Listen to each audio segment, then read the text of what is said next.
Bienvenue dans La Voix des Puissantes, le podcast pour les femmes en quête de conscience, d'authenticité et de libération. Je suis Estelle Ruiz, astrologue, thérapeute d'obsidienne et accompagnante holistique. Mon rôle est de t'aider à te reconnecter à ta vérité et à ta puissance intérieure. Dans ce podcast, nous allons explorer l'astrologie, la mémoire transgénérationnelle et les archétypes féminins pour comprendre et dépasser nos blocages. Tu trouveras ici des outils concrets, des récits personnels et des rencontres inspirantes. La voix des puissantes, c'est la mienne, mais c'est aussi la tienne. C'est le murmure qui devient chant et que l'on offre au monde. C'est parti pour l'épisode du jour. Dis-moi, est-ce que ça t'est déjà arrivé de ressentir un amour immense, même viscéral pour ta mère, et au même moment ou presque des sentiments beaucoup plus sombres, comme de la colère, de la rancœur? Parce que c'est ça la réalité. L'amour et la haine peuvent parfaitement coexister dans ce lien. Ils sont imbriqués, consciemment ou non. Et la conséquence de tout ça, c'est qu'on grandit souvent avec la sensation diffuse de s'être perdu en chemin, de devoir choisir entre lui rester fidèle ou être enfin soi-même. En fait, derrière le mot « mère », il y a autant de réalité que de femmes. On peut avoir une mère présente, aimante en apparence, et pourtant grandir avec le sentiment que quelque chose, quelque part, n'a jamais été tout à fait vu. On peut avoir une mère courage, une mère sacrifiée qui a tout donné pour nous au détriment de sa propre vie, tout en sentant qu'elle nous laisse une dette invisible sur les épaules, une culpabilité, une sensation de devoir être redevable qui nous empêche de dire notre vérité. On peut avoir une mère copine, hyper fusionnelle, qui inverse un peu les rôles et nous prend pour sa confidente, sa béquille, en nous volant notre place d'enfant.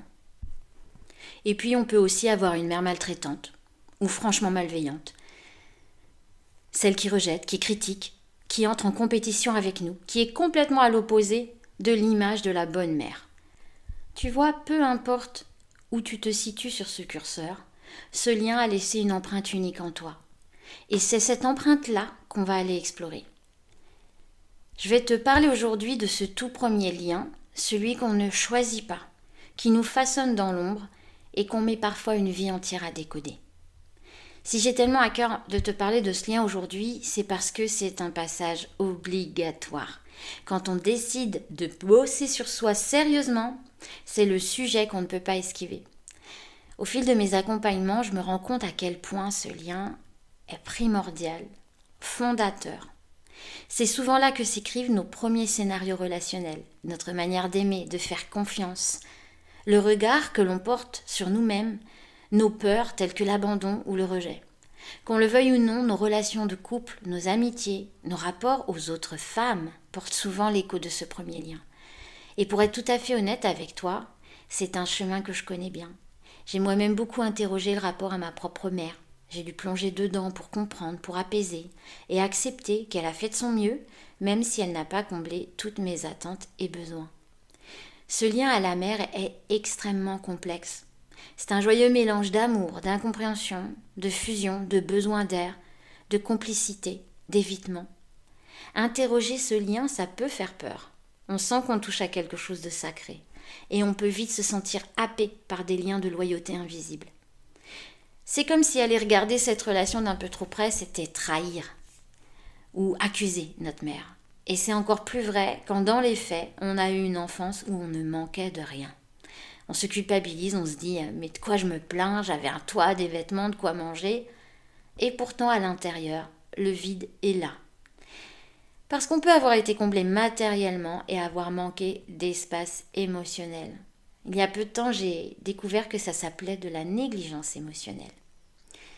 Je veux quand même te rassurer, plonger dans ce lien, ce n'est pas pointer du doigt ou trouver des coupables ou tomber dans le cercle vicieux victime, bourreau, sauveur.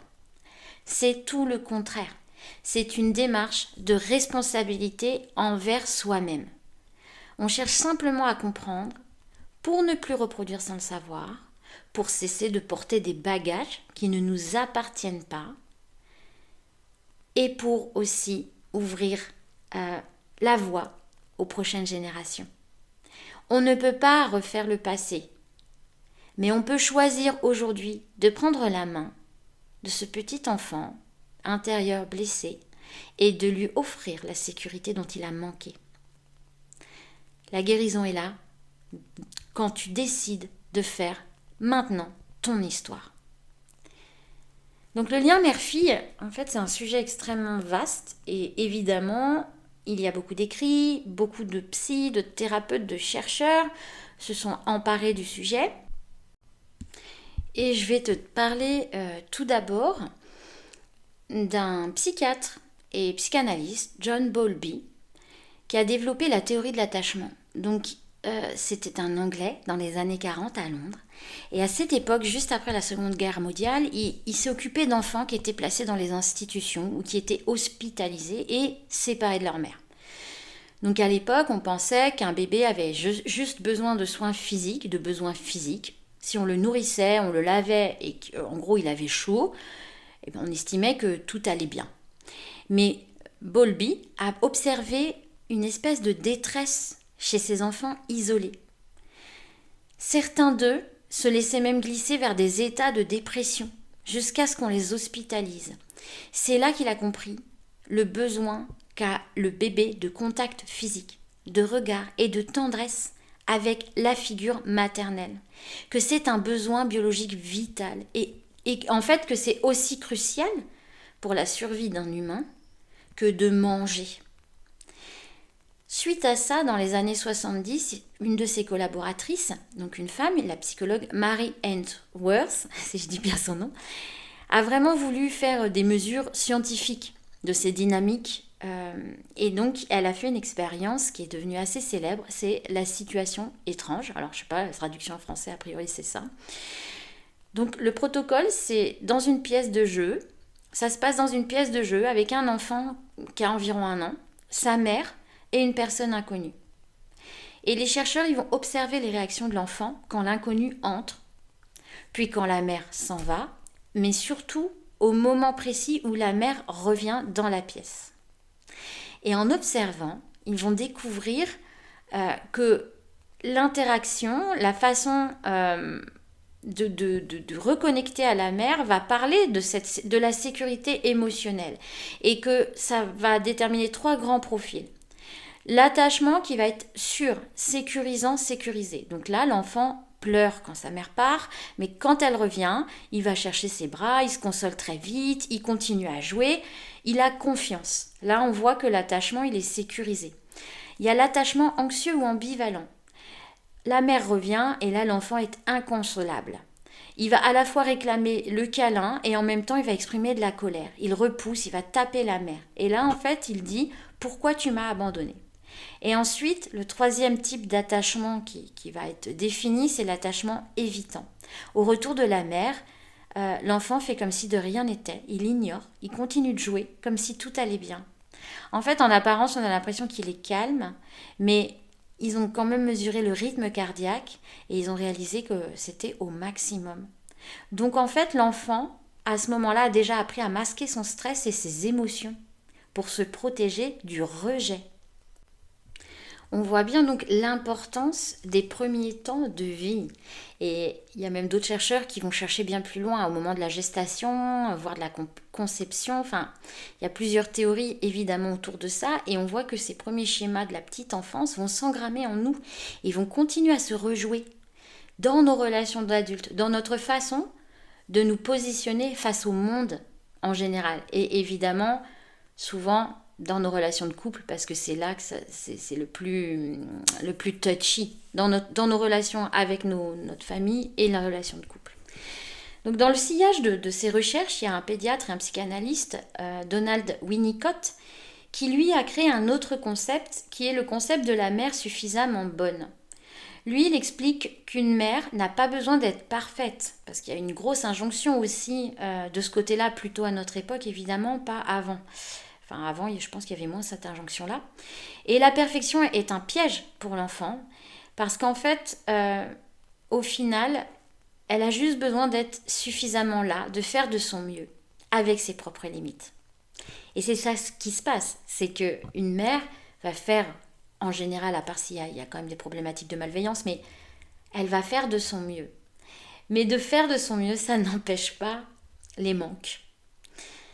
Donc au-delà de la psychologie de l'enfant, il y a une autre dimension qui est d'ordre plus culturel et systémique. Et là, je vais vous parler de Bethany Webster, qui nous parle de la blessure maternelle. Donc c'est une Américaine, et elle a développé cette théorie, mais à partir de sa propre histoire. En gros, vers 30 ans, alors que sa vie semblait réussie, elle souffrait d'anxiété chronique. Elle avait comme un énorme sentiment de vide. Elle a entamé évidemment une thérapie, et elle a compris lors de cette thérapie que sa souffrance venait des traumatismes non résolus, de sa propre mère et du poids des attentes qui pesaient sur elle face à ces traumas. Donc pour guérir, elle a dû traverser un processus difficile évidemment. Elle a fini par poser des limites fermes et je crois qu'elle s'est éloignée vraiment. Pour faire le deuil de la mère dont elle aurait eu besoin, je crois qu'elle s'est éloignée vraiment de sa propre mère. Donc là, effectivement, il y avait peut-être une relation extrêmement difficile. Mais même si la relation n'allait pas à ce point difficile, on voit bien qu'on n'arrive pas neutre. En tout cas, elle, c'est en vivant ce parcours qu'elle a commencé ses recherches et qu'elle a structuré donc sa théorie. Ce qu'elle explique, c'est que les difficultés du lien ne viennent pas forcément d'une mauvaise intention de nos mères. Et je pense même quand elles sont malveillantes, en vrai, ce n'est peut-être pas réellement une mauvaise intention très consciente. Elles prennent racine plutôt dans la culture et évidemment dans notre système patriarcal. Parce que ce système, pendant des générations, il a demandé aux femmes de s'oublier, de se sacrifier pour être aimées. Et cet héritage invisible se transmet de femme en femme et surtout de mère à fille. C'est pour ça qu'il y a une phrase que j'aimerais vraiment que tu gardes dans le cœur aujourd'hui. On peut avoir été aimé profondément par sa mère et cet amour peut ne pas avoir suffi à combler tous nos besoins. On a deux vérités qui existent en même temps. Ta mère a pu faire de son mieux avec son histoire, avec ses fêlures, avec ce qu'elle a engrammé. Et toi, tu as aussi le droit de revendiquer que tu as manqué de quelque chose. L'un n'empêche pas l'autre. Donc, tu n'as pas à choisir entre la protéger ou reconnaître ta propre peine. C'est exactement là, dans cet espace de nuances, sans jugement, sans colère, que la guérison peut enfin commencer. Et cela, quel que soit le degré, j'ai envie de dire, d'incompatibilité, de complexité, d'émotions complexes que tu peux ressentir face à ta mère.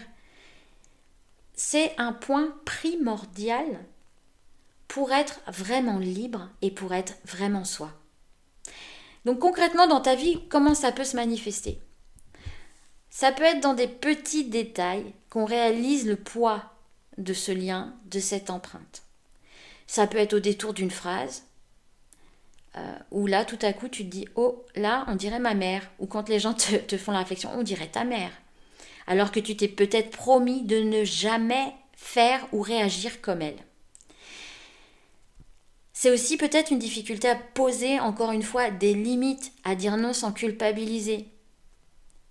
Ou la sensation de toujours devoir en faire plus et encore plus pour te sentir légitime, pour te sentir aimé. Ce ne sont vraiment que des petits exemples. Cela peut se traduire de bien plus de façons. En fait, pour s'adapter à ce premier lien, on s'est toutes construit une armure. Et là, on peut rejoindre les 3 exemples de types de réactions d'enfants quand la maman part et quand la maman revient. Donc, on crée des stratégies. On peut devenir une fille parfaite. On peut devenir celle qui est forte, qui a besoin de personne. Au contraire, celle qui est sage comme une image. Oh, qu'elle est sage, cette petite fille. Et qui va s'effacer complètement jusqu'à peut-être même pas savoir qui elle est vraiment, arrivée à l'âge adulte, parce qu'elle va avoir suivi tout ce qu'on lui a dit de faire. Ou au contraire, la rebelle, ça n'est que les 2 côtés d'une même pièce. Ça reste quelque chose de réactif. Et ce qu'il faut comprendre, c'est que derrière ces masques, c'est la petite fille intérieure qui continue de s'exprimer au travers de ses comportements. Parce que c'est les systèmes, c'est l'armure, c'est les façons de se protéger qu'elle a trouvées. Sauf que quand on est adulte, c'est fini. On n'a plus besoin de ces systèmes-là. Donc c'est un vrai duo, un combo qu'il faut aller regarder. C'est la petite fille en toi, c'est ta mère en face. Et l'enjeu, c'est de comprendre ce qui s'est joué entre vous deux pour pouvoir faire une bascule et passer de la relation à la mère qui n'a jamais été satisfaisante et qu'on va rejouer, rechercher ou contre laquelle on va être dans notre espace d'adulte, mais toujours avec cette petite fille qui crie derrière, à celle de notre propre mère intérieure, la mère qu'on peut devenir pour soi-même, apprendre à s'apporter du soin, apprendre à s'apporter de la sécurité, sans projeter sur quelqu'un d'autre, sans attendre que quelqu'un le fasse pour soi ou que sa propre mère change enfin, parce que ça, c'est peine perdue. Mais au-delà de la simple compréhension mentale, parce que comprendre avec sa tête, ça ne suffit pas toujours, ça se trouve, tu sais tout ce que je te raconte, tu sais très bien. Mais si tu n'es pas passé à l'action, ça continue à tourner en boucle.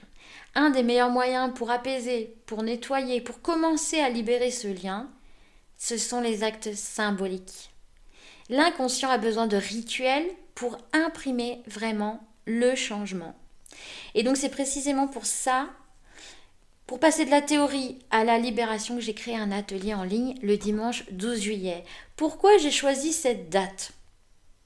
Peut-être parce que c'est le début des vacances. On a peut-être un peu plus d'espace pour ça. Mais c'est surtout que c'est l'avant-veille de la nouvelle lune en Cancer. Et en astrologie, la lune et le Cancer nous parlent précisément du féminin, de la mère, de l'enfant, de nos racines. Et, entre autres, parce qu'il y a d'autres symboles. Et c'est au moment de la nouvelle lune qu'on vient mettre de nouvelles graines qui vont germer. Donc cela peut être des graines pour nous, pour être notre mère intérieure.